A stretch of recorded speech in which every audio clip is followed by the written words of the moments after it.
ay pumunta sa klinika, pagod na pagod. Dati itong makinang napakaganda, ngayon ay nakayuko parang patpat sa buhangin. Sabi ni Mumba, huwag kang mag-alala kaibigan, aayusin natin yan, papaginangin muli. Ngunit nang tumulong si Nico, naku, nagkaroon siya ng maliit na sungay, yo'y kasama na rin sa palabas.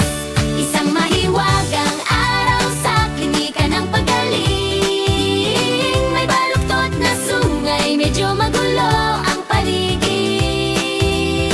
Ngunit sina Mumba at Nico, gagawin ang tama, aayusin ang sungay, muling pasisiglahin ang liwanag.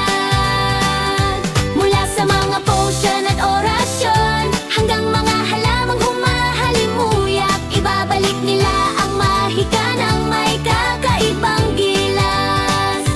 Isang paglalakbay ng paggaling, halina't saksihan ang sungay ng unicorn na mahiwagang naituwid muli. May maliit na sungay si Nico sa ulo, nakatago sa sombrero, pilit na nagtatago. Tawa ng unicorn, hindi naman masama, masasanay ka rin, huwag kang malungkot. Kinuha ni Mumba ang libro, pahina'y siniyas at hinahanap ang lunas sa kaguluhang mahika.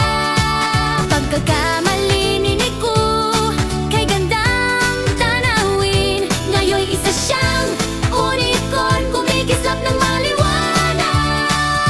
Isang mahiwagang araw sa klinika ng pagaling, may baluktot na sungay, medyo magulo ang paligid.